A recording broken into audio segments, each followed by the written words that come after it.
Torej, obveščam vas, da smo prišli v drugo fazo nomotehničnih dnev, popoldansko fazo okrogle mize, na kateri bodo nastopajoči tisti, ki sem že dopoldne predstavil. In sicer okroglo mizo bo vodil profesor Brezovnik, razpravljali pa bodo gospod Kovšca, predsednik Državnega sveta, kolega Iličar, zaslužni profesor Trpin in profesor Holcman.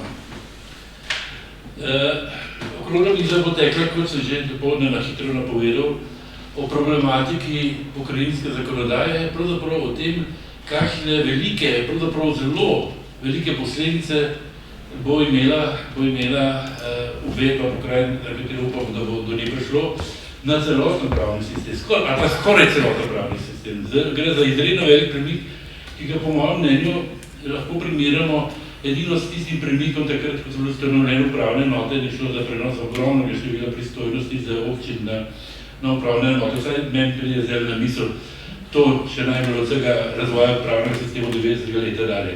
Zdaj bo pa jaz končal in prepuščam besedo nastopajočim v okrogle mizi.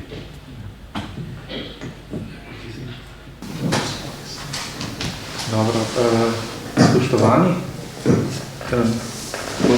Boš kar klikni tam gor na, mislim, da čakaj na ono stran. Tam ne zreče, imaš biš tole, ja? Ja.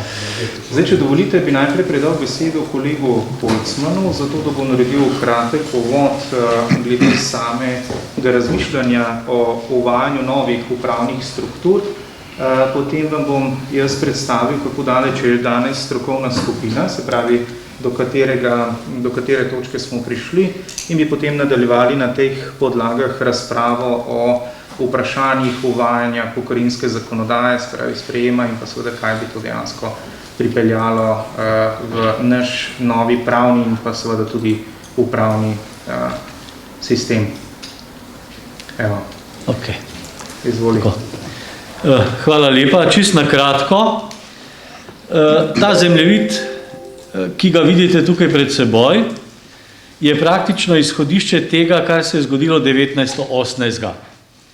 Namreč 1918, konec prve svetovne vojne, in na drugi strani prva objava, prvi zapis v uradnem listu vlade Slovenije, kjer povedo, da so odstavili tako rekoč vse vodstvo krajinske dežele in imenovalo je novo. No, v istem uradnem listu imate pa potem predpis številka 111, kjer pa povedo, da je poleg krajinske dežele, ki je dobila sedaj novo vlado in ta vlada predstavlja tako rekoč ves slovenski prostor, še zraven Štajerska, del Koroške, to se pravi del Štajerske, del Koroške in del Primorske, ki so bile prej sestavni del Avstro-Ogrskega cesarstva. To je tisto izhodišče, na katerem še danes lahko gradimo, se je v 100 letih zgubil tako rekoč sam občutek tega upravljavskega. Namreč, mi imamo danes 12 statističnih, imamo 2 kohezijski in ne vem še kaj, vendar ena stvar tukaj manjka in upravni pravniki tukaj vsi pritrjujejo, manjka avtoriteta, ki bi znotraj teh pokrajin, teh statističnih enot, lahko suvereno za ta prostor razpolagala tako z upravljalskim, kakor tudi z vsem tistim aparatom, kot vmesnim nivojem vladanja. To je zelo, zelo pavšalno povedano, ampak ta prostor ima zgodovinske korenine, ki se še kljub temu, da je 100-letni vakuum, ni izgubil. Še danes se zmerjamo Štajerci, se zmerjamo s Korošci, se zmerjamo s Primorci, se zmerjamo z Notranci in lahko naštejem do konca, koliko nas je, vendar ta imena, ki si jih dajemo, ta pokrajinska imena, ker to niso niti politična, niti upravna, niti ustavna imena, to so več ali manj tradicionalna imena, so nastala na osnovi ustavnih, upravnih, pravosodnih razmerij, za katerimi je stala avtoriteta. Avtoriteta predsednika, avtoriteta organov, ki so za ta prostor, kakršenkoli je že bil, tako rekoč predstavljali oblast. Danes naše regije tega nimajo. In šel bom kar k čisto zadnjemu slajdu, to so več ali manj te stvari, ki so tukaj pokazane. Dolgo časa sem razmišljal, kako bi govoril o upravljalskem sistemu. Potem se mi je pa pokvarila ura. In ko sem prišel k urarju, mi je urar rekel, če imaš pol ure časa, ti bom uro popravil. In takrat je bilo to najbolj živo, in ko sem gledal kolesje in potem tiste 3 glavne kazalce na uri, sem rekel, fant, nam v naši državi manjka minutni kazalec. In vas bi vse tukaj v dvorani vprašal in tiste, ki ste na spletu z nami, ali ste se pripravljeni na svojih urah, če imate seveda tisto klasično uro, zdaj, če imate pametne ure, ta zadeva drugače deluje, pa vendar tudi na pametnih urah sem videl, da imajo ljudje analogen prikaz časa. Vprašanje, ali ste se pripravljeni na svojih urah odpovedati minutnemu kazalcu? Ne bom odgovoril, odgovori naj vsak sam, vendar v naši državi ta trenutek zgleda, da smo se pripravljeni odpovedati ravno minutnemu kazalcu. In tako kot je profesor Grad to povedal, bo se zgodilo zelo veliko premikov, če bi si, zamislite si, da se na naših urah naenkrat izgubi minutni kazalec. Imamo samo sekundnega in imamo samo urni kazalec. In kaj je zanimivo, če pogledate to kolesje znotraj te sheme ure, vidite, da je tako rekoč celoten urni mehanizem zgrajen na eni, oziroma v tem primeru na 2 oseh. Vendar vse te osi so povezane smiselno z tako imenovanim kolesjem. Poganja ga vzmet in kako ta zadeva teče, je seveda omejevalnik, oziroma če poznate veliko uro, je to nihalo. Zraven, kadar se ura ustavi, kadar ura potrebuje nastavitev, je še krona. In sedaj, seveda, tisto, kar bi vam rad povedal. Izhodišče vsega v našem državnem sistemu je zakon o upravnem postopku. Občine morajo po njem delovati, pokrajine upam, če bojo tudi, in država mora izhodišče tega. Drugo je vse več ali manj sofisticirano. In tako je tudi pri urnem mehanizmu. Če nimate vi vzmeti, ki vam daje nek takt, tako tudi, če v državi ne velja zakon o upravnem postopku, preprosto zadeva ne deluje. Jaz mislim, da bi to lahko Gorazd potrdil, ali sem se zmotil. Ne. V glavnem tako. No in zdaj, če pogledamo, kaj je dejansko in kako je dejansko pri nas v naši državi. Če pogledamo sekundni kazalec, ta je najhitrejši, ta je najbolj neposreden in nam tako rekoč najhitreje daje stanje v našem statusu. Torej, lahko rečemo, analogno je to občinski sistem. Najhitreje, najbolj ljudje se noter tega prostora poznajo. Danes sem celo prebral, kako nekatere stvari umanjkajo, kako nekatere stvari ne delujejo, primer za Kranj. Če gledamo potem drugega, urni kazalec je kazalec, ki je najpočasnejši, hkrati pa vemo, da nam odkazuje tisto, kar je v bistvu za naš časovni ustroj najbolj pomembno, uro. In analogija, država, je tista, ki omogoča delovanje suverenosti, omogoča samoupravo ali včasih tudi avtonomijo, ampak znotraj zakonskega okvira. Seveda nam manjka tako imenovan pokrajinski del, tega upam, da bomo dobili in seveda pri vsem tem je Ustavno sodišče tisto, to se pravi ta krona, ki nam ureja, ki nam omogoča, da urni sistem tako ali drugače prilagodimo, je vloga ustavnega oziroma še prej upravnega sodstva, ki preprosto predstavlja uravnoteženje, tisti moment, ko se zadeva popravlja. In upam, da sem v tem čisto takratkem ekspozeju uspel pokazati, kako pomembno je in kako pomembna je ta razprava okoli pokrajinske zakonodaje. Glejte, ura deluje. Sekundni kazalec potuje po svoji poti. Urni kazalec potuje po svoji poti. Ampak vsi vemo, in če smo sploh navajeni na analogno uro, kako hudo bi nam bilo, če bi minutnega kazalca ne bilo. In če nam pri uri ta zadeva tako rekoč kaže na to, da je samo po sebi umevno, potem poskušajmo vsaj za 100 let nazaj podoživeti ta pokrajinski moment in si dovolimo, da nam pokrajine v vlogi minutnega kazalca pokažejo tisto stanje v naši državi in pač bo treba se temu primerno odločiti. Hvala. Hvala, profesor Holcman.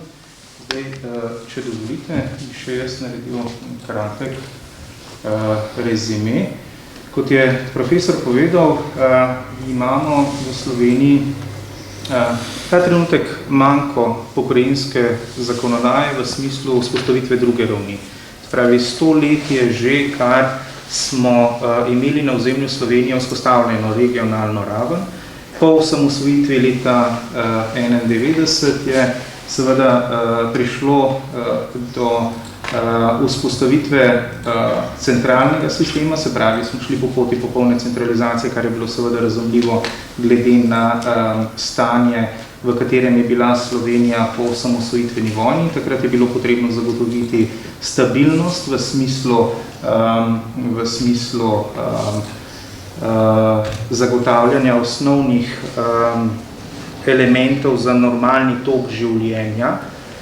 Leta 1994 smo ustanovili občine, pri čemer je pripeljalo z pretežno teritorialnimi členitvami v letu 1998 in kasneje do stanja, da imamo ta trenutek ustanovljenih 212 občin, ki pa zaradi odsotnosti državne politike, ki bi bila usmerjena na lokalno raven, za izjemo tega, da se na lokalno raven prenašajo zgolj pristojnosti in tudi nezadostna finančna sredstva, pričakuje, da bi bilo smiselno in smotrno vzpostaviti pokrajine kot drugo raven lokalne oblasti, predvsem zaradi tega, ker bi na ta način lahko zagotovili normalni tok življenja, hkrati pa tudi skladen regionalni razvoj.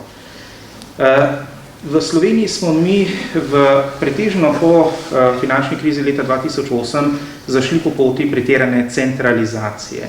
Ko smo se 13. maja lansko leto zbrali pri predsedniku republike, kjer nam je podelil nekako oziroma podal inicijativo za vzpostavitev oziroma ustanovitev strokovne skupine za pripravo pokrajinske zakonodaje, smo se takrat pogovarjali, kakšen pristop bi bil najprimernejši in kakšne so seveda posledice te pretirane centralizacije.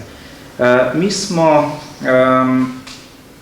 v tistem mesecu zbrali nekatere statistične podatke in takrat se je izkazalo, da je bilo okoli, se pravi, dnevnih migrantov v srednjeslovensko regijo, pretežno v Ljubljano, približno 98 000. Danes je ta številka 117 000, kar praktično pomeni, da ta številka eksponentno raste. V samem mestu, ko govorimo o Ljubljani, se bo število delovnih mest kmalu približalo število prebivalcev, to je 280-290 000. Medtem, ko se preostale regije praznijo, predvsem zaradi odsotnosti delovnih mest in se pričakuje tudi do 16% zmanjšanje prebivalstva na Koroškem, Zasavskem, Notranjskem, Pomurskem in tako naprej, se le center bistveno jača. Na eni strani imamo se le center bistveno jača. Na eni strani imamo v osrednjeslovenski regiji in Ljubljani izrazito veliko pomanjkanje stanovanj, medtem ko je okrog po Sloveniji praznih stanovanj več kot 150.000.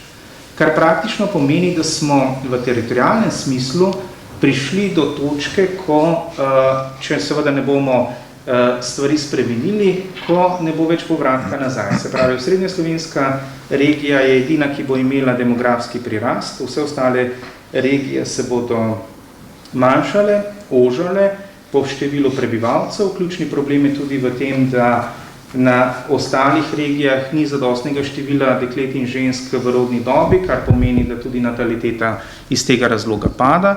In seveda smo danes postavljeni pred izjemno resne izzive, kako ohraniti življenje v lokalnih okoljih, ki so seveda običajno boljša kot mestna okolja. In seveda na teh podlagah se je strokovna skupina po sklepu Komisiji Državnega sveta lotila priprave pokrajinske zakonodaje, pri čemer smo izhajali iz zakonodaje, ki je bila pripravljena v letu 2008, takrat je bila strokovno izrazito dobro pripravljena, z izrazito dobrim konceptom in zasnovo, vendar se je leta 2008 seveda zaradi političnih odločitev koncept izjalovil. Na koncu so takrat odločali o konceptu ustanovitve 14 pokrajin, pri čemer se je izkazalo, da so bile teritorialne razlike, tudi demografske, med temi pokrajinami izrazito velike, ker smo imeli veliko osrednjeslovensko pokrajino, ki je štela okrog skoraj 570.000 prebivalcev, pa recimo med najmanjšimi Koroško, ki bi štela okoli 70.000 prebivalcev. In seveda razlika v razmerju je bila skoraj 1:9. Tako je bila strokovna skupina na tej podlagi postavljena pred zelo pomemben izziv, kako pripraviti teritorialni koncept členitve Slovenije na pokrajine. Mi smo bili od začetka deležni kar velikih kritik, ker smo začeli najprej s teritorialnimi členitvami, vendar je bilo to narejeno z posebnim namenom, zato ker je to najbolj pereče vprašanje. In najtežjega vprašanja se je potrebno lotiti na začetku. Tudi iz tega, se pravi, pri tem smo izhajali iz spoznanj iz tujine, kjer je bilo jasno dognano, da je najprej potrebno zamejiti teritorij, šele na to določiti glede na teritorij in prebivalstveni obseg pristojnosti in glede na ta del potem določiti sistem financiranja pokrajin. Tega smo se vztrajno držali, kljub temu, da smo bili, kot sem povedal, deležni številnih kritik, pri čemer pa se je zdaj nekako izkazalo, da ta koncept niti ni bil tako napačen, ker danes praktično o tem, kolikšno naj bi bilo število pokrajin in kakšen naj bi bil teritorij, ne govorimo več. Na tej podlagi, se pravi, ko smo pripravili teritorialne členitve, smo dobili tudi tako imenovano davčno bazo, se pravi, v smislu fiskalne decentralizacije smo dobili teritorialne enote, ki bodo baza za financiranje pristojnosti in nalog pokrajin. In seveda po tem konceptu ali na tej podlagi je bil pripravljen tudi osnutek zakona o financiranju pokrajin. Se pravi, ko smo zaključili prvo fazo in tudi razpravo o številu pokrajin do neke mere, smo pripravili celovit pregled pristojnosti in nalog pokrajin, pri čemer je bilo pripravljen, se pravi, je bil pripravljen katalog pristojnosti pokrajin, pri čemer je narejen pregled po 157 zakonih. Se pravi, na toliko zakonov bi dejansko vplivala vzpostavitev pokrajin v Sloveniji. Zakaj je to tako pomembno? Predvsem zato, ker bo to izjemen nomotehnični izziv tako za vlado, ministrstva, kot tudi za državni zbor, predvsem v smislu odločitve, katere pristojnosti naloge naj se v določenem časovnem obdobju prenašajo v pristojnost pokrajin. In tisto, kar je najpomembneje, je, da smo naredili rahel odmik ali pomemben odmik od koncepta iz leta 2008, ker je bilo takrat predvideno, da naj bi naredili oziroma sprejeli tako imenovani superpokrajinski zakon, s katerim bi z enkratnim pristopom prenesli vse naloge v pristojnost pokrajin, vendar smo to dognali, da je to praktično nemogoče, zato ker ni mogoče vzpostaviti upravnega sistema čez noč. Upravni sistemi se gradijo počasi, modro, premišljeno, ker šele tako jih lahko zasnujemo racionalno. Mi smo po letu 1991 v Sloveniji vzpostavili preko 20 upravnih sistemov, ki jih bo potrebno prilagoditi teritorialnim členitvam pokrajin. In seveda zato bo potrebno prilagajati postopno vsak upravni sistem novi pokrajinski ureditvi, pa če govorimo to o ureditvi upravnih enot, če govorimo to o ureditvi štabov za civilno zaščito, če govorimo o policiji, finančni upravi, centrih za socialno delo in tako naprej. Se pravi, vse te upravne sisteme bo potrebno ustrezno prilagoditi in zato smo v strokovni skupini predlagali, da naj bo ta pristop postopen na način, da bi se vse pristojnosti in naloge prenesle v pristojnost pokrajin v obdobju do leta 2030. Ampak navkljub temu smo seveda morali pripraviti zdaj kot predlog za sistem financiranja tudi nek koncept prenosa nalog v obdobju do 1.1.2023, ko pač računamo, da bi lahko ustanovili pokrajine z zakonom o ustanovitvi pokrajin. Na tej pravni podlagi oziroma na teh izhodiščih smo dejansko pripravili tudi celotni koncept sistema financiranja pokrajin, ki pa je moral zaobjeti v enem delu tudi zelo pomemben segment primerjalnih analiz, predvsem zaradi tega, ker smo skozi rezultate analiz primerjave 28 držav članic ugotovili, da se Slovenija žal uvršča na rep držav v postopni fiskalne decentralizacije. Za nami so zgolj še Latvija, Ciper, Estonija in Malta, kar pomeni, da smo tudi v fiskalnem smislu v Sloveniji izrazito centralizirana država. In seveda ravno iz tega razloga in razloga konkurenčnosti Slovenije v mednarodnem prostoru in sodelovanja, se pravi čezmejnega sodelovanja med regijami, je zelo pomembno, da se vzpostavi ustrezen sistem fiskalne decentralizacije, da se ustanovijo pokrajine, ki bodo imele zadostna finančna sredstva za to, da bodo lahko vzpostavile ustrezno čezmejno sodelovanje pri izvajanju čezmejnih projektov. Dobro, tisti del, ki je po vsebini zelo pomemben, je ta, da smo za razliko od leta 2008 predvideli, da se bi pokrajine financirale na podlagi dveh temeljnih davkov, in sicer gre za del dohodnine in pa davkov od dohodkov pravnih oseb, ter prihodkov davkov, ki bi bili določeni zakoni, ki bodo določili pristojnosti in naloge pokrajin. Zakaj je ta odmik drugačen? Predvsem zato, ker se koncept financiranja veže na prihodkovno raven, ne na odhodkovno. Ta trenutek imamo pri financiranju občin zasnovan koncept, pri čemer se občine financirajo na podlagi izračunane povprečnine, ki je vezana na stroškovni del, ne pa na prihodkovni del. In seveda zato nenehno prihaja do tenzije med državo in občinami, ker ti, se pravi slednje, dokazujejo, da so imele več stroškov za izvajanje pristojnosti nalog, ki jih je seveda določil občinam Državni zbor za zakonodajo, na drugi strani pa država ne popušča in zato smo v preteklih letih bili priče nenehni tenziji in napetosti med občinami in državo, kjer vlade niso popuščale in želele dati občinam na razpolago več finančnih sredstev. Temu se želimo izogniti na način, da bo potrebno predhodno oceniti čisto vsako nalogo, se pravi finančno, in na tej podlagi potem določiti, kolikšen in kateri vir naj se zagotovi za financiranje pristojnosti in nalog občin. Leta 2007 oziroma 2008 je bila pripravljena takrat ocena finančnih posledic in takrat je bilo predvideno, da naj bi za dokončno vzpostavitev sistema pokrajin le-te dobile skladno z sorazmerjem prenesenih nalog približno za 1,3 milijarde evrov finančnih sredstev. Se pravi, to je bila takrat pripravljena ocena in seveda na tej podlagi je bil tudi pripravljen zakon o financiranju pokrajin, Pri tej presoji smo mi v sodelovanju seveda z državnim svetom tudi zaprosili pristojna ministrstva, da so podale ocene finančnih posledic, vendar smo prišli do pomembnega dognanja, da do leta 2023 ni mogoče prenesti prevelikega obsega nalog v pristojnost pokrajin in zato smo se v tem delu osredotočili zgolj na vzpostavitev prvega upravnega sistema,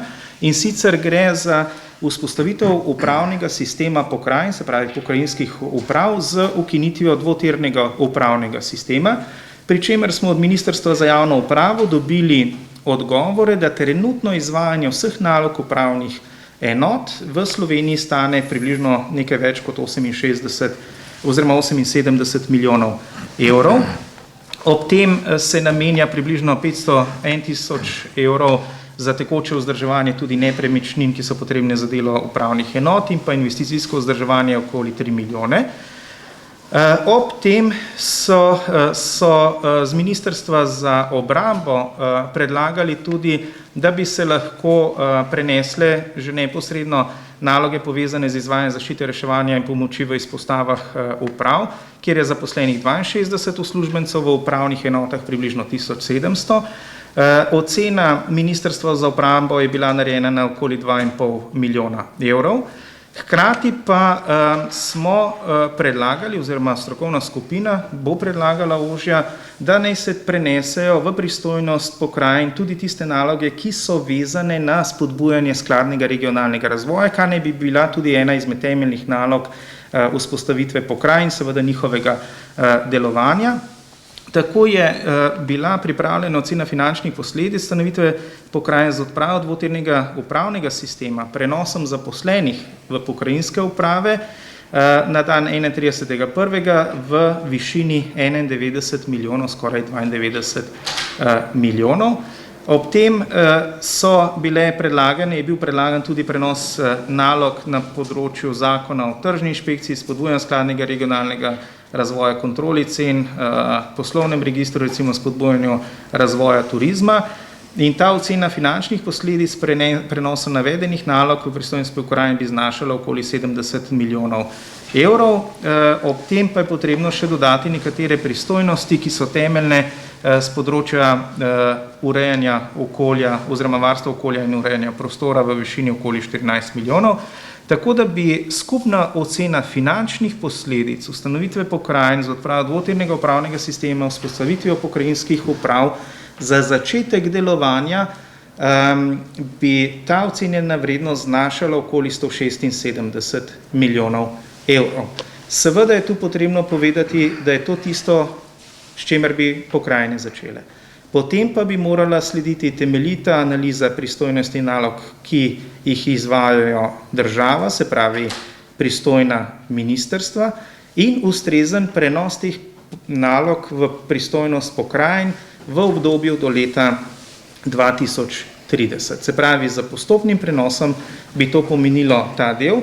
Je pa tu potrebno povedati, da že do leta 2023 bi morali za začetek delovanja pokrajin ob teh treh temeljnih zakonih o ustanovitvi pokrajin, pokrajinah in pa financiranju pokrajin potem sprejeti oziroma ustrezno spremeniti ali dopolniti preko 60 zakonov, kar pa je seveda nomotehnično gledano izrazito velik zalogaj. Tako da jaz bi mogoče zdaj predal najprej besedo kolegu Trpinu, potem kolegu Igličarju, in sicer kolega Trpin bo lahko več povedal o vzpostavitvi upravnih sistemov, kolega Igličar več o nomotehniki in seveda normodajnim načrtom, na kakšen način bi bilo najbolj smotrno in smiselno spreminjati zakonodajo in umeščati upravne oziroma novi upravni sistem v sistem države. In seveda bi potem odprli še razpravo za predsednikom državnega sveta, ki bo lahko tudi povedal, kakšna je trenutno politična situacija in dojemanje občin na eni strani, na drugi strani vlade ter ministrstev, se pravi v smislu vzpostavitve novih upravnih sistemov z vzpostavitvijo pokrajin. Tako da, Gorazd, če smem? Ali to uporabno tega? Tega. Lahko ne? Izga lahko. Mnogo lažje. Da ne bo prišlo zdaj do prek križanja tega, kako se pa to žge. Spodi na dnu, Spodi? ko se lučka požge, rdeča polje. A ti lahko pomagam? Daj, lepo prosim. Aha, tu je. Evo, jaz mislim, da deluje. Hvala lepa za besedo. Vsak mojster, preden se loti svojega dela, pogleda najprej v lastno torbo z orodjem, ali ima za to delo, ki si ga je zastavil, ustrezno orodje. Če tega nima, ima dve možnosti. Prvo je, da skuša to rešiti z ustreznim orodjem, kar ga bo v bistvu stalo veliko dela, pa tudi vprašanje, kakšen bo rezultat. Drugo je pa, da nekako nabavi to orodje, ali ga kupi, si sposodi in podobno. Se pravi, da v bistvu za vsako delo potrebujemo orodje in enako je seveda tudi za pokrajinami. Pokrajina pravzaprav je upravni sistem in vsak upravni sistem ni prav nič drugega kot orodje za učinkovito družbeno upravljanje. Problem tega orodja pa je v tem, da je seveda mnogo bolj kompleksen, tudi sofisticiran, če hočete, od orodja, ki ga uporablja ključavničarski mojster. Vendar kljub vsemu je to orodje in zaradi tega takšno orodje, če hočemo priti do učinkovitega družbenega upravljanja, tudi potrebujemo. Problem pa je seveda pri oblikovanju tega orodja, kajti mi upravni sistem moramo zgraditi. Pričemer pa se moramo zavedati, da je da je njegovo oblikovanje odvisno od funkcij, ki jih upravlja, ter od oblikovanja interesov, za katerim uresničevanju takšen upravni sistem služi. Na najbolj abstraktni ravni imajo upravni sistemi samo tri funkcije: odločajo, izvajajo in nadzorujejo. In v tem delu, prvem delu, je treba najprej pri oblikovanju kateregakoli upravnega sistema ugotoviti, na kateri ravni se oblikujejo interesi, o katerih bomo potem lahko odločali in na ta način seveda prišli do bolj učinkovitega, predvsem pa do bolj smiselnega upravljanja. Na državni ravni seveda to ni prav velik problem, iz preprostega razloga, ker državo oblikujejo nacionalni interesi, pa mednarodne pogodbe in tako naprej, in na koncu dobimo upravni sistem, ki pravzaprav izvaja celotno upravno funkcijo. Od tu naprej seveda pa prihaja do delitve te upravne funkcije, kjer moramo ugotoviti, na kateri ravni se v bistvu oblikujejo interesi, o katerih bomo v bistvu odločali v regijah. Spostaviti je torej treba orodje, ugotoviti interese in na ta način preko seveda pravnih aktov prenesti določene pristojnosti, tudi so navadne naloge, tudi pospeševalne naloge na ta upravni sistem, ki bo lahko mnogo bolj učinkovito opravljal te naloge, kakor se lahko te naloge opravljajo iz centra. Videli smo, kako se regionalno razlikujemo ob zadnji krizi COVID-19. Vsaka regija je pravzaprav imela svoje probleme, ki bi mnogo lažje reševala, če bi jih reševala neposredno, ne pa da bi jih je bolj ali manj morala reševati preko centra. In sedaj seveda, ko smo ugotovili, ali bolj ali manj nam je že dolgo znano, da to umestno orodje, ki mu rečemo pokrajine, nujno potrebujemo, lahko vidimo iz tega dela, ki ga je skupina upravila, da je ta projekt možno izvesti. Ta projekt je mogoče celo težji sicer, kot je prej profesor Grad omenil, da smo že enkrat naredili ta sistem in sicer tako, da smo ustanovili občine upravne enote, vendar je bil tisti del toliko lažji, ker smo to lahko naredili na obstoječi upravni strukturi, ki je obstajala. To pa so bile stare, bivše jugoslovanske občine in na tem smo potem izvedli celotno ta sistem. Danes to v bistvu delamo na novo in je v tem delu pravzaprav nekoliko težje. Če pogledamo, seveda, vedno se postavlja tu vprašanje, kaj pa stroški? A ni to samo nepotreben strošek, nepotrebna birokracija, pa delovna mesta politikov, funkcionarjev in tako naprej. V enem delu je seveda to res. Vendar, če na drugi strani pogledamo, da bomo zato lahko bolj učinkovito upravljali svoje družbene zadeve, potem je seveda to jasno, da tako kot pri mojstru, ki je moral orodje kupiti, plačati za to, da je bolje delal in bolj učinkovito delal, moramo tudi seveda to pristati. Pri čemer pa seveda moramo vedeti, da gre zgolj za stroške oblikovanja orodja. Ne moremo seveda šteti v stroške pokrajine celotno delovanje države oziroma naše skupnosti, ne bom rekel države, ker nisem rekel prav, naše skupnosti preko novega upravnega sistema. To je zdravstvo, šolstvo in tako naprej. To se bo odvilo še vedno naprej, še vedno seveda z določenimi stroški, s katerimi seveda pridemo do določenega cilja, kjer stremimo, da bi bil čim boljši.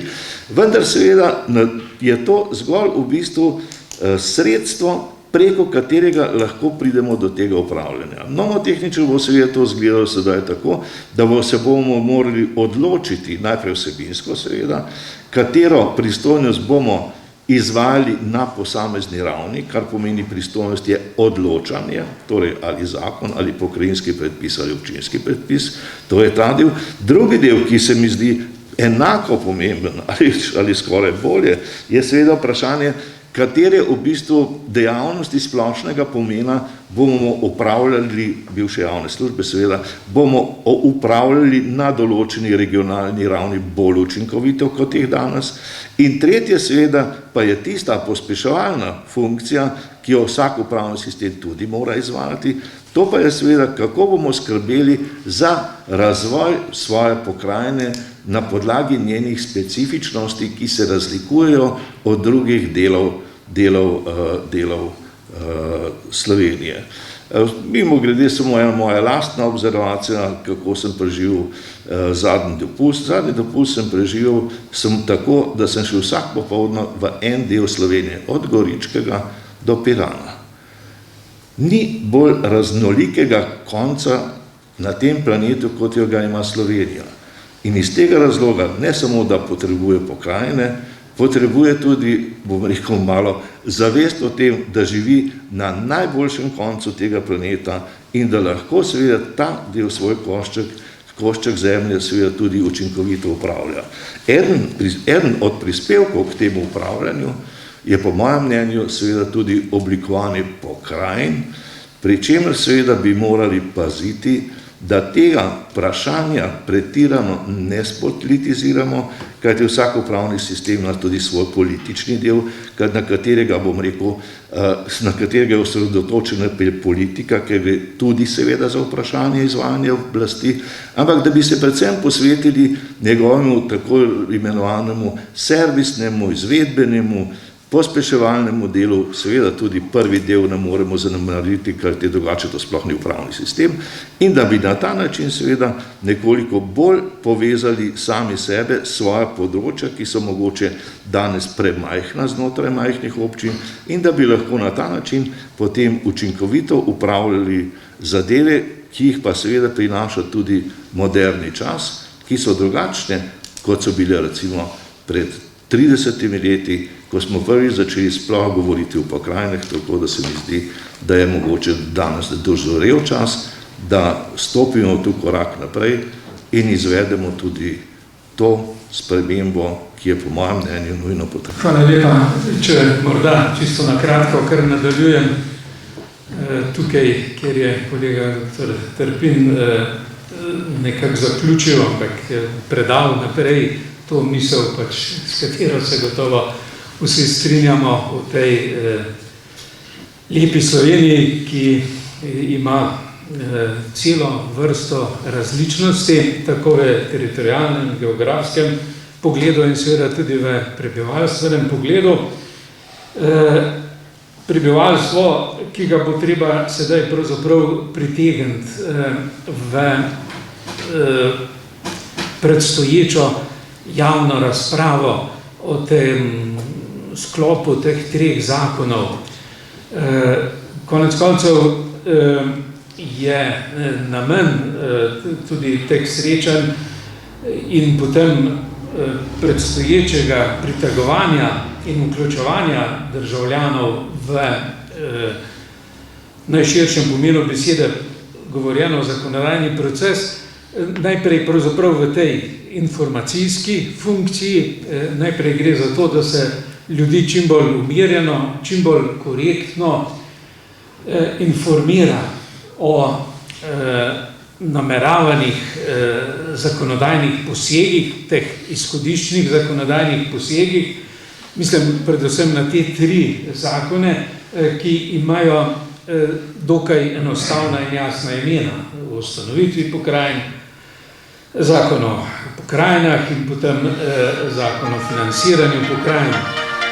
To se mi zdi, da utegne biti zelo pomembno, zato da se ne bo že na začetku naredila zmeda, zato da bomo te zakone korektno, pravilno imenovali, da odsvetujem, da bi začeli govoriti o svežnju zakonov, o paketu zakonov in podobno, čeprav bo verjetno do tega prišlo, ampak predvsem je bistveno, da bomo najprej to nameravano zakonodajo poimenovali s pravimi imeni in morda jo imenovali kar osnutki teh zakonov.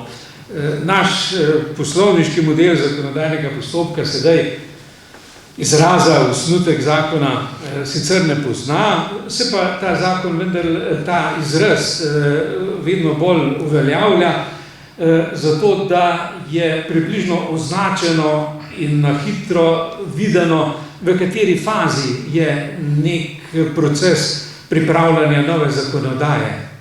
Lahko bi mirno govorili o osnutkih zakonov, ne nazadnje zato, ker je nosilc tega, čeprav razumem, zdaj Državni svet, ne gre za vladne predloge, če mora vlada bolj uporabljati to ustaljeno uradno poslovniško terminologijo, torej predlog zakona, ki pa aludira na to, da je zadeva že zelo dorečena.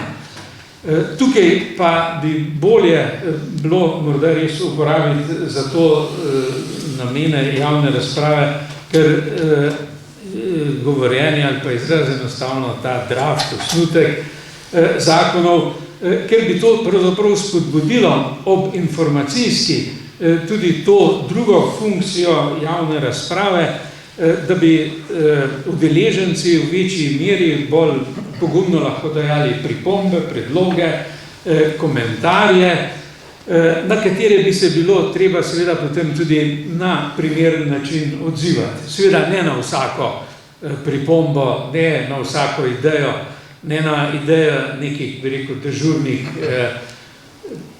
pisem bralcev ali pa kritizerjev in podobno, ker so te pripombe včasih res čisto mimo izhajajo iz nepoznavanja, ampak na tiste resne pripombe, ki pravzaprav bodo v nekem smislu prevzeli lahko vsem v enem delu tisto vlogo, ki jo ima v procesu pripravljanja zakona tako imenovana RIA, torej presoja posledic zakona.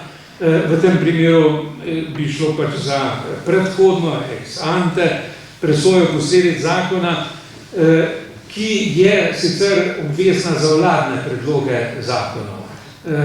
Pri predlogih drugih predlagavcev pravzaprav tega elementa uvoda k predlogu zakona ni izrecno zahtevanega, je pa ta presoja posledic, ki bodo nastopile, pravzaprav pomembna in je v dokumentih, ki spremljajo člene teh 3 zakonov, v osnovi pravzaprav tudi že pripravljena kar v redu, zlasti z vidika financiranja, torej finančnih posledic, administrativnih posledic in podobno.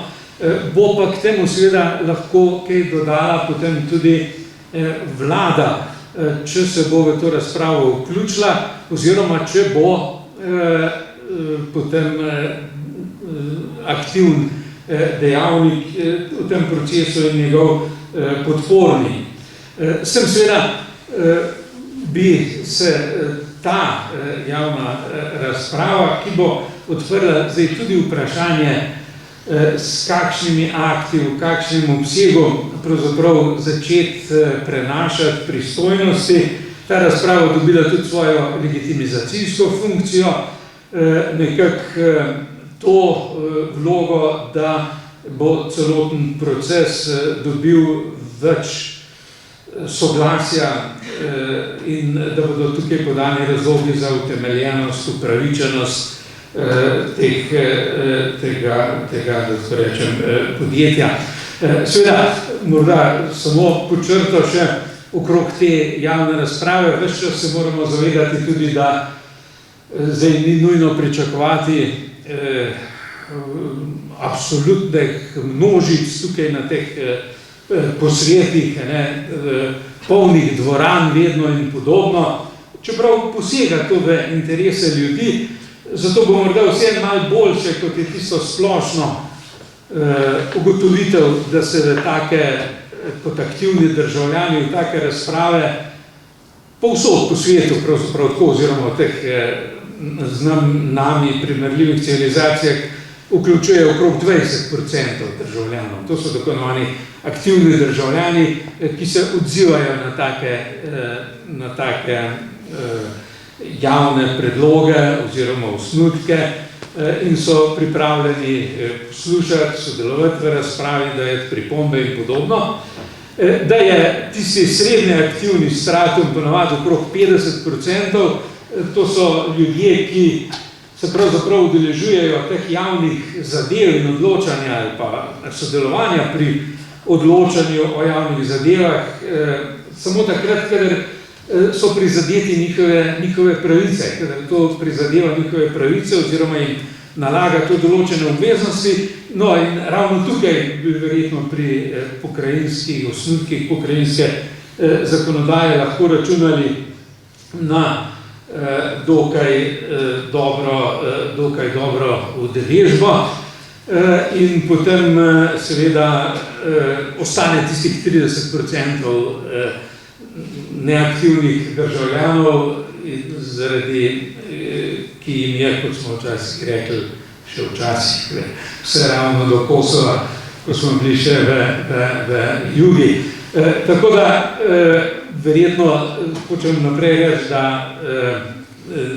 ne bi bilo prevelikega razočaranja, če ne bo po spletu, po teh javnih forumih in tako naprej ravno 100% ali pa 70% odzivanja in podobno, torej da nekako ne bo tako, kot če dovolite za eno digresijo, za popestritev pripovedujejo, da ko je po vojni, tam enkrat 46-47 leta, so propagirali socializem v teh vaških dvoranah in je govornik med drugim rekel, da vseh teh predvidenih dobrobiti in dobrot in uspehov socializma ne bomo deležni samo mi, ampak to pravzaprav bodo deležni teh dobrobit socializma šele naši vnuki. Pa se je tam iz zadnje vrste oglasil, prav jim je huliganom. Tako da, enostavno, mislim, da v tej javni razpravi bo treba seveda selekcionirati te pripombe in vzeti tiste koristne. Pričemer pa seveda to, kar je kolega dr. Brzonik nakazal in pozval, analiza samih zakonodajnih rešitev in pa tehtanje, kaj z uredbo, kaj z zakonom, kaj morda še z drugimi potem pravilniki in navodili upravnih organov, terja seveda še dodaten premislek, morda premislek malce v luči tistega postavljanja pravic in dolžnosti, osnovnih pravic in dolžnosti, seveda z zakonom, kot je raztolmačena naša ustava in kot jo razume tudi ustavno sodišče, ampak seveda v potem sami izvedbeni fazi je pa seveda akademski odgovor lahko hiter in enostaven. Ja, če gre za na novo postavljanje pravic in dolžnosti, potem zakon. Če pa gre za razčlenjevanje, detaljiranje, potem podzakonski akti, ampak seveda, kdaj je pa neka pristojnost ali pa neka pravica res izvirna, originarna, kdaj gre pa samo za razčlenitev neke ustave in zakonu določene pravice v praksi, pa verjetno ne bo tako enostavno.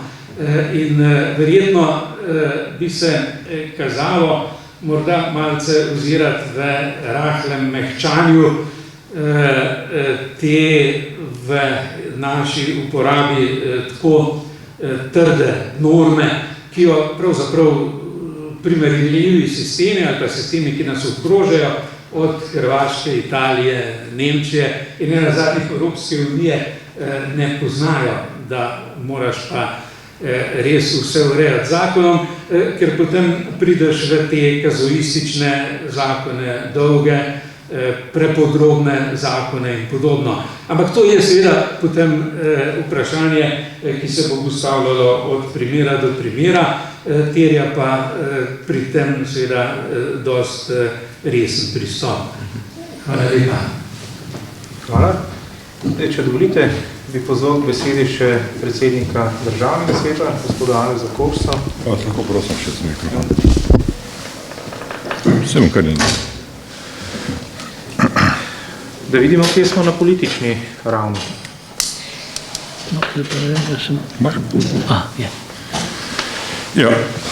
Najprej lep dober dan vsem skupaj. Jaz se vam opravičujem, jaz bom razpravljal bolj na poljudnem političnem nivoju, manj na znanstvenem. Pa dovolite, da pričnem nekako takole.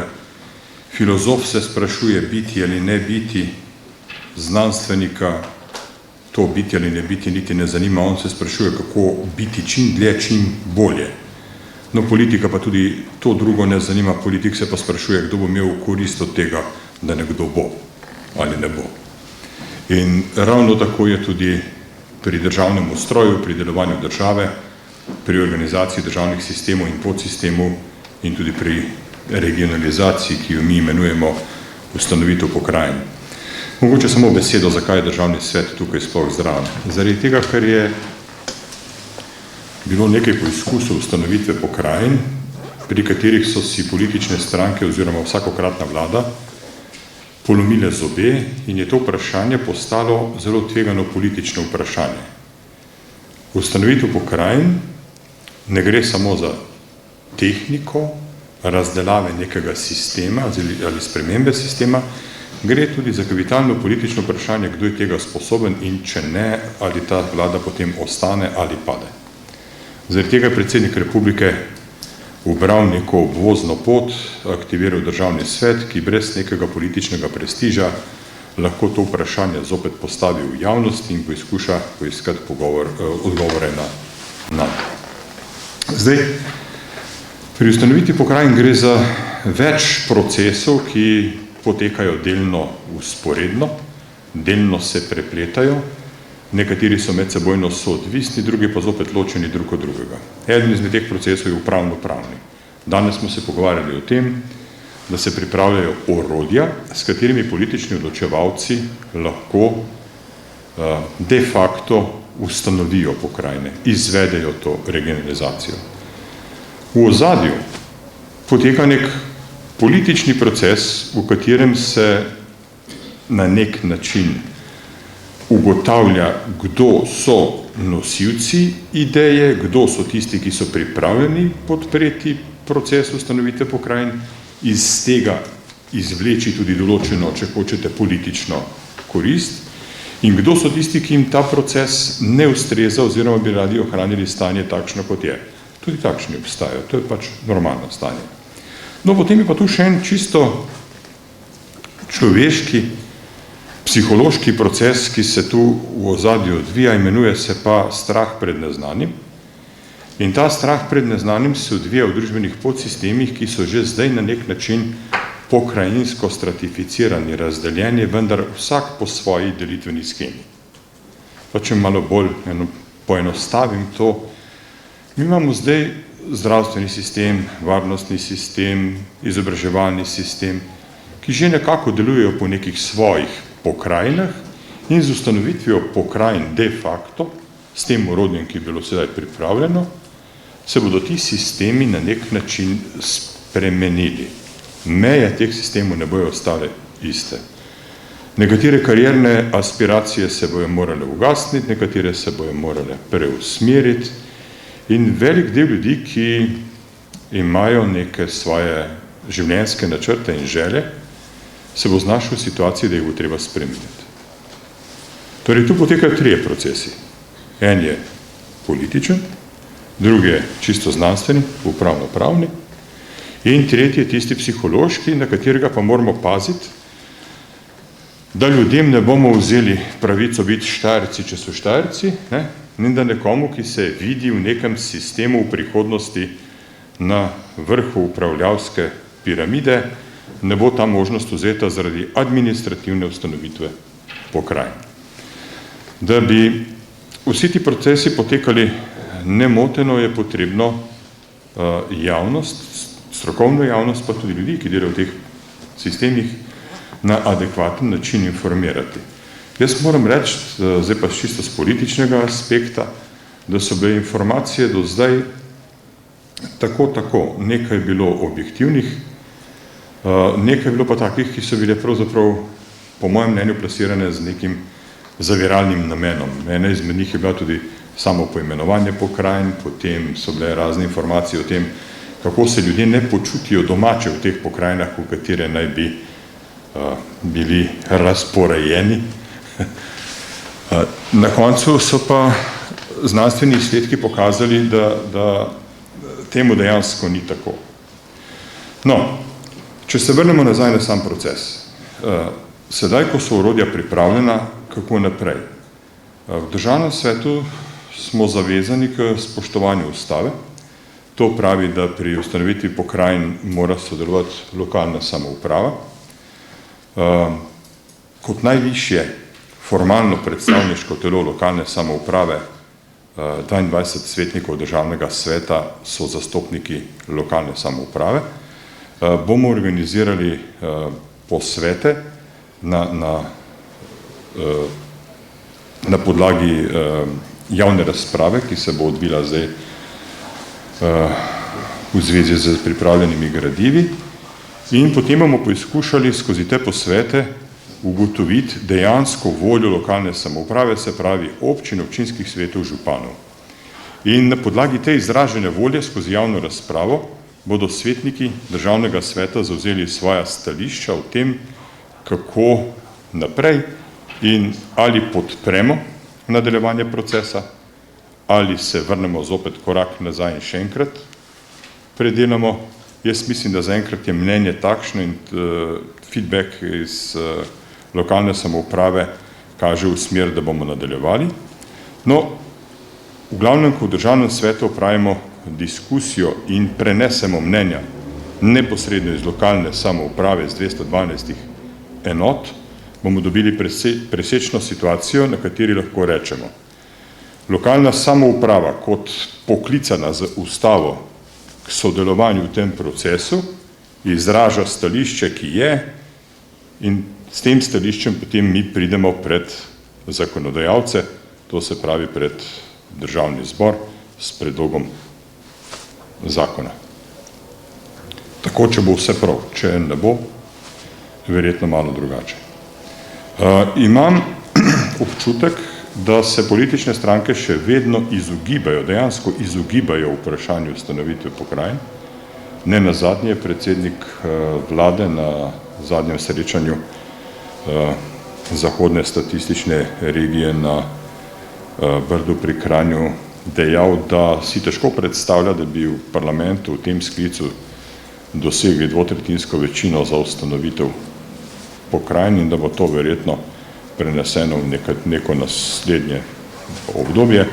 No, jaz sem še vedno optimist. Jaz mislim, če nam uspe poenotiti lokalno samoupravo, da je potem pritisk na politiko, da sprejme odločitev dovolj močan, da se bo to tudi začelo dogajati. Ne, da se bo zgodilo, ampak da se bo proces začel odvijati s sprejemom temeljnega zakona o ustanovitvi pokrajin in potem naprej. Tako, tu smo sedaj. Čez kakšne 3 mesece bomo pa točno vedeli, kaj meni lokalna samouprava in s kakšnim tempom naprej. Hvala lepa. Super, hvala. Mi smo zdaj te iztočnice podali. Zdaj pa, če imate kakršnokoli vprašanje, pomislek, mnenje, vse je dobrodošlo. Ste tudi dobrodošli, da poveste svoje stališče. Izvolite.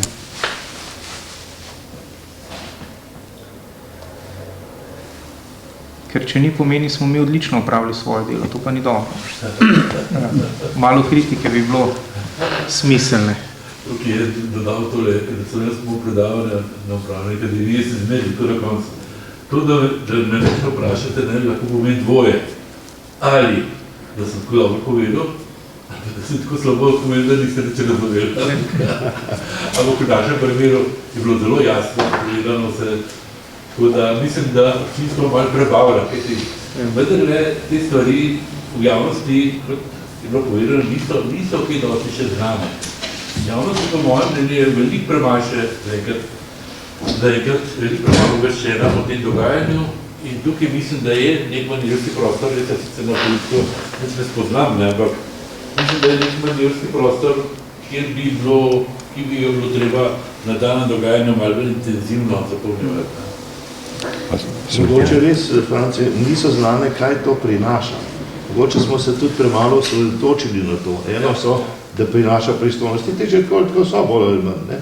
Ampak tisto, kaj dejansko prinaša, tako na normativnem, kot na področju družbene dejavnosti posebnega pomena in seveda na tem skupnem delovanju neke regije za gospodarski razvoj, za napredek šolstva, zdravstva in vsega ostalega. To mogoče bi bilo mogoče se osredotočiti v naslednjem času prav na te pravzaprav analize, ne?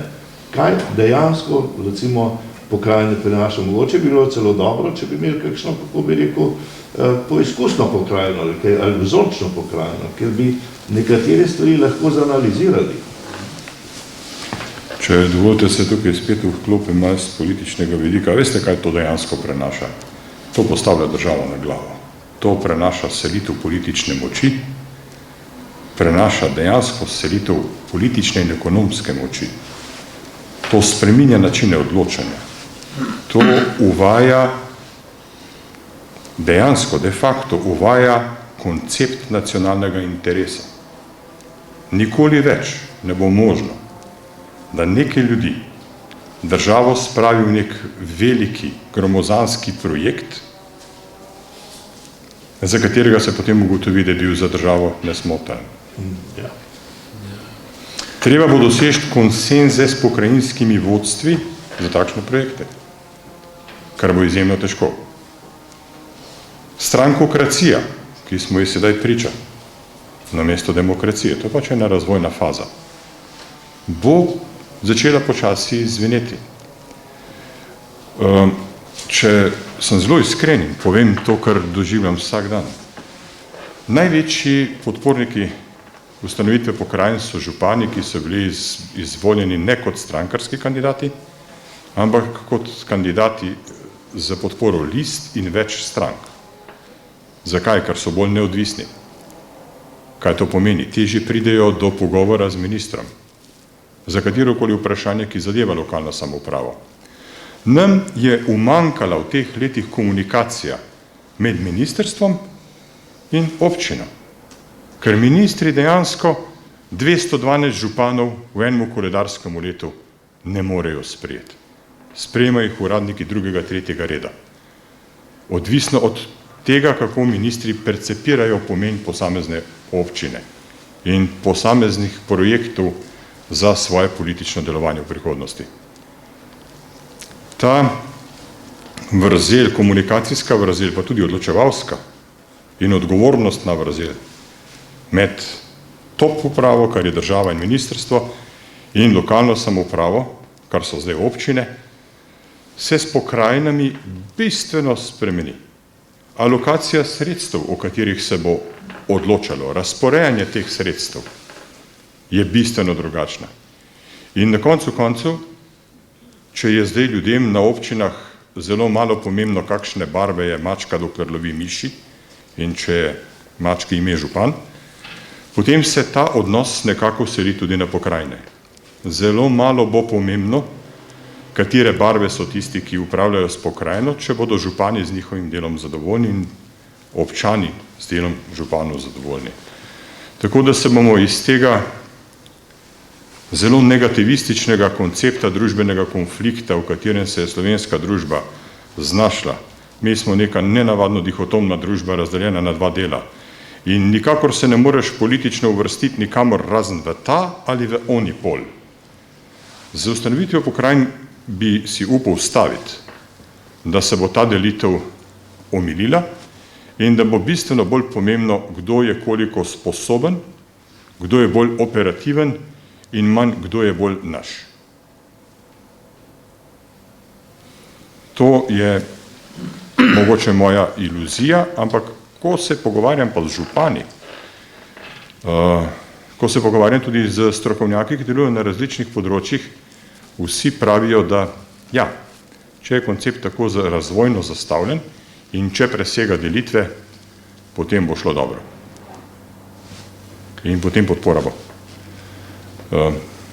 Mogoče malo zamujamo, mogoče bi nam vsem skupaj bolj šlo, če bi te pokrajine že imeli, ampak jaz pravim, nikoli ni prepozno. Ja, mogoče, če dovolite, samo še eno pojasnilo.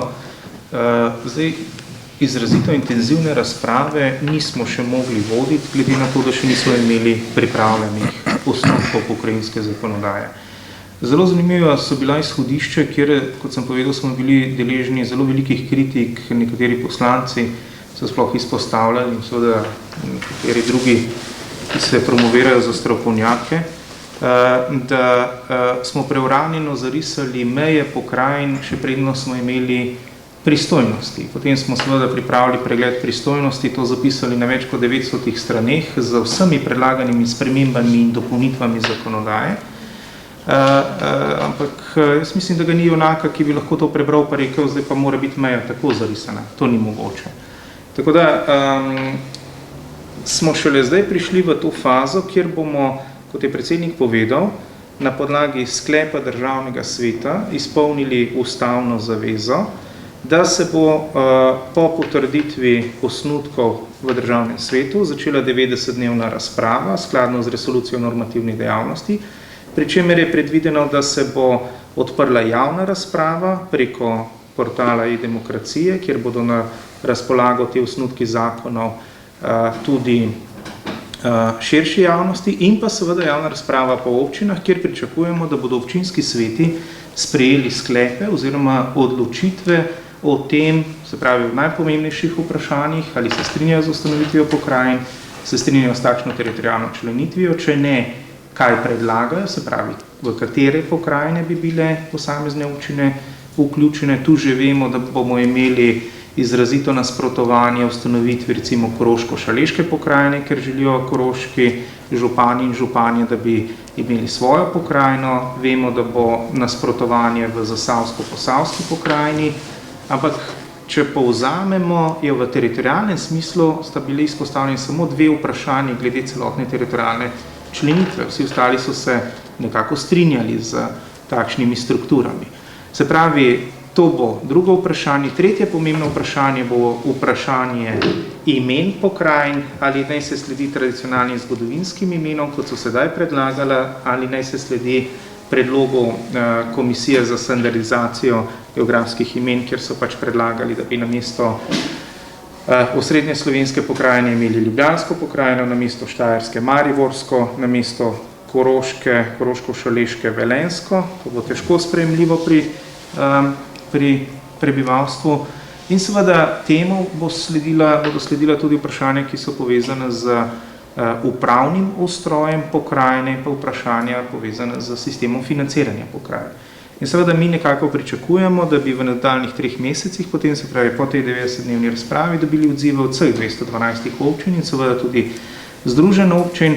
In na tej podlagi bo potem lahko strokovna skupina skupaj z Državnim svetom pripravila končni predlog za Državni zbor. Ni nujno, da bo predlog strokovne skupine identičen predlogu, ki ga bomo dobili iz strani občin, ampak zelo pomembno pa je, da predstavimo odločevalcem čisto vse objektivno. To pomeni, Če bodo občine nasprotovale določenemu vprašanju, ko govorimo o vprašanju Koroške, Šaleške ali pa Zasavja, Posavja, potem je naša dolžnost, da jim to objektivno predstavimo. Zato, ker se tudi stroka ne more poenotiti pri določenih vprašanjih. Mi imamo zdaj predlagan koncept 10 pokrajin plus 2 mestnih občin s posebnim statusom, vendar kolegi geografi ocenjujejo, da bi bilo najbolj optimalno ustanoviti 8 pokrajin ali manj. Če se pogovarjamo z nekaterimi, se pravi mi kot upravni strokovnjaki pravimo, da je teh 10 plus 2 pokrajin še to nek maksimum. Če bi se pogovarjali z zgodovinarji, bi zgodovinarji lahko na zgodovinskih temeljih utemeljili, da bi bilo dovolj, če bi imeli 6 pokrajin.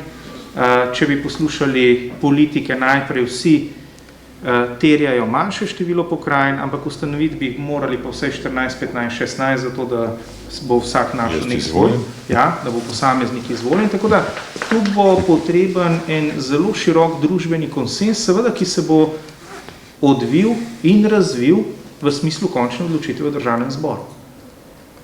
Ni več vprašanje števila pokrajin pa imen. To je irelevantno. Pomembno je to, kar je kolega Holcman povedal, mi potrebujemo minutni kazalec. Slovenija se neenakomerno razvija.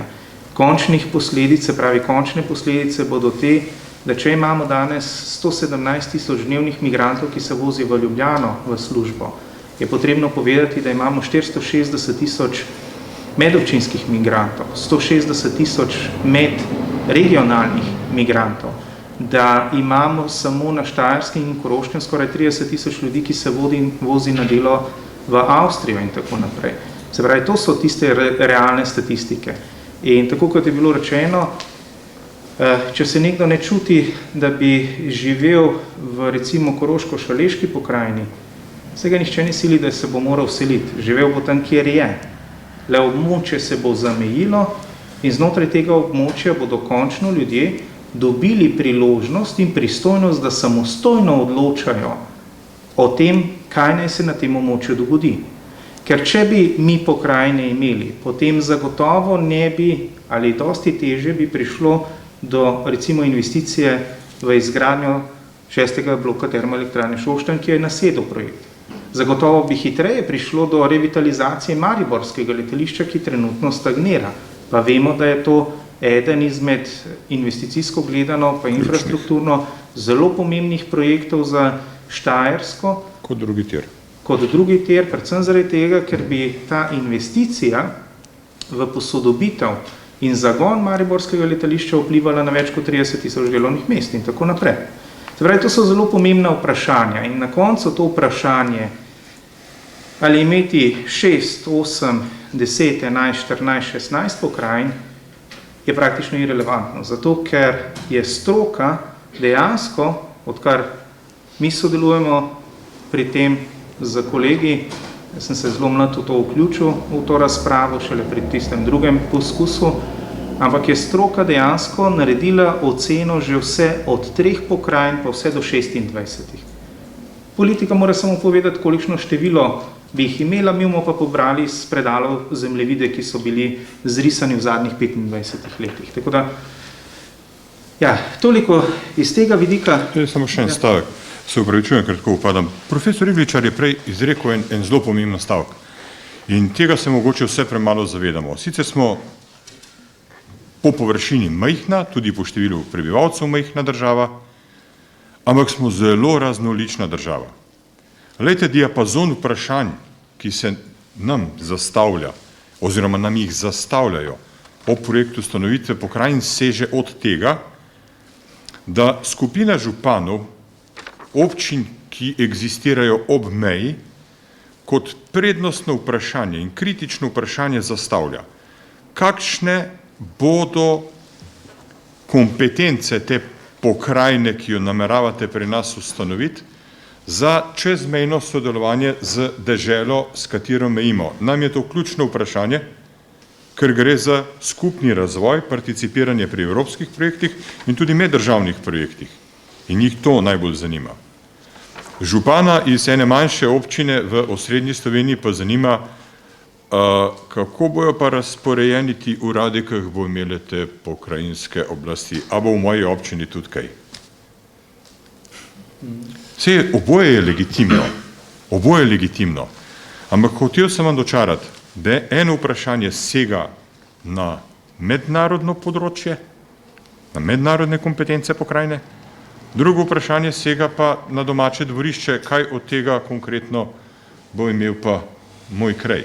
Obe sta legitimni, nobeno ni vulgarno, obe sta popolnoma normalni. Če mi pokrajin ne ustanovimo, bo ena in ista raven odločala o obeh vidikih upravljanja in vodenja. O mednarodnem sodelovanju občine in drugo, kje v kateri občini bo kjer avtobusna postaja stala. To imamo zdaj. Na istem nivoju se o tem odloča. In to je popolnoma neprimerno. Z ustanovitvijo pokrajin kakršnekoli že bojo, kakršnakoli bo politična realnost in karkoli bo politika lahko dosegla kot nek kompromis, ne bomo na noben način zabetonirali in za vekomaj določili, da so pokrajinske meje takšne, kot so. To je prvo.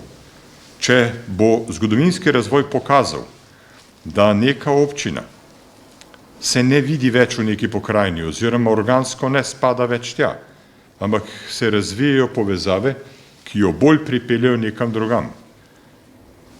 Ne vidim vzroka, zakaj se meje ne bi prekrojile. Ja, ljudje božji, sej, če čisto enostavno pogledam razvoj kraja, v katerem jaz zdaj živim, Grosuplje je bilo v primerjavi z okoliškimi vasmi neznana krpa na zemljevidu. Tam ničesar ni bilo. Vse vasi so bile večje in so imele tudi status bolj pomemben. Potem je pa z izgradnjo neke ceste in avtobusne postaje in železniške Grosuplje postalo pa center. In so tiste vasi v bistvu se stopile v Grosuplje. In ne vidim vzroka, zakaj smo Slovenci tako konzervativni pri vsaki spremembi in bi radi vse ohranili točno tako, kot je, če nas pa naša lastna zgodovina v dosegu enega življenja, enega človeka, nas uči, da se zadeve z čedalje večjo dinamiko spreminjajo in da nič ni večnega, ampak se vse lahko prekroji. Tukaj se postavlja kot eden izmed vzrokov, zakaj ne ustanoviti pokrajine tudi to, in to je zelo močan vzrok, zopet bo prišlo do multiplikacije nekega uradniškega aparata. No, tu je pa stroka dala zelo dober in kakovosten odgovor. Da, uradniku bo več, ampak je pa storilnost na tem nivoju pa veliko višja. In je multiplikacija učinka dobrega vodenja veliko bolj pomembna. Če nam zdaj stojijo projekti umestitve objektov v prostor in zaradi tega investitorji bežijo, če samo na tem področju skrajšamo roke za realizacijo investicij za leto dni, so pokrajine upravičile obstoj. Govorim v finančnem smislu. Hvala. No, če se jaz lahko samo s par stavki navežem na predsednika, ko je govoril o zgodovini. Sem zgodovinar, pa ne v tistem negativnem, kot je rekel kolega Boštjan. Glejte, ko je prišlo do tega, kako naj se imenujejo pokrajine, sem, verjemite ali ne, pregledal približno 1200-1300 listin, ki so nastale v obdobju 1000 let. Prve so tam nekje 980-960, ko gre za prve podelitve tako imenovane kraljeve lastnine na Krajnskem. A veste, kaj je zanimivo? Kaj je v tisti listini noter? V tisti listini noter ni o tem govora najprej, kateri prostor, kakšen prostor. Prvi termin je lastnina. Torej, kaj je hotel podelitelj te kraljevske lastnine povedati? Za ta prostor, kjer si ti, ki si prejemnik tega privilegija, kjer živiš s tem prostorom, dobiš v upravljanje to lastnino, s katero moraš ta prostor kultivirati. To pomeni narediti za tisti čas komunalno ureditev, cestne povezave, stvar spraviti tako daleč, da bo sprejemljiva. Enaka zadeva je starejša, vsega v rimske čase, za prostor Istre. Ne preklajo se o tem, kako bodo zadevo imenovali. Govorijo o tem, kako v tem prostoru, ki je koloniziran, to pomeni pokrajinsko oblikovan, zaščititi in zavarovati lastnino. To so tisti prvi, tako imenovani kraljevsko-cesarski ali frankovski posegi v naš prostor. Potem pa pride tako imenovan regionalni ali pokrajinski poseg, ki se začne Štajersko 1186, ko govori o tem, kako se sme kaj dedovati. Ja, spet je vprašanje lastnine, dobrobit tega prostora. In potem imate leto 1462, ko se celo proti državnemu aparatu zberejo stanovi. Zakaj? Ne zato, da se bodo borili proti Turkom, ampak zato, kako bodo zavarovali svojo lastnino proti ropanju Turkov. Vidite, in lahko vam naštevam primere, če hočete, skozi vseh teh 1000 let. V ozadju ni vprašanje, kako kaj poimenovati, ni vprašanje, kdo ima oblast, ampak je vprašanje, kako bo ta, ki ima oblast, na tem teritoriju zavaroval lastnino. In če prenesemo to zadevo v današnji prostor in današnji čas, zakaj so pokrajine pomembne? Vsa ta razprava, ki je danes tukaj bila, zgodovinska izkušnja potrjuje to, da pokrajino potrebujemo, ne zato, da bomo imeli tam politiko, seveda se ta je normalno tam mora biti, ampak zato, da mi od teh politikov zahtevamo, da ne samo našo lastnino zaščiti, ampak našo lastnino tudi oplemeniti. In jaz mislim, da zaradi tega ni nekega razloga, ki bi lahko rekel, lastnino teh ljudi tako ali drugače zavreči, da rečeš, ja, se pa ne počuti tam dobro. Ja, zakaj pa ne? Zato, ker moja lastnina ni postavljena, mi ne daje tiste varnosti, ki bi mi morala dati. In zato gotovo ta minutni kazalec kaže, da je umesten v tej razpravi o pokrajinah. Super, hvala. Zahvaljujem se seveda občinstvu, moram vam povedati, da čeprav vas je malo, je čisto drugače kot tisto nadaljavo, je čutek popolnoma drugačen. Tako da, lepo, da ste prišli. Jaz bom optimist in bom upal, da bomo lahko novotegnične dneve naslednje leto spet popravili, kot je bilo običajno vse do zdaj, se pravi v maju. In takrat je govoril kolega Ikličar, toplo vabljeni. Hvala lepa, še enkrat.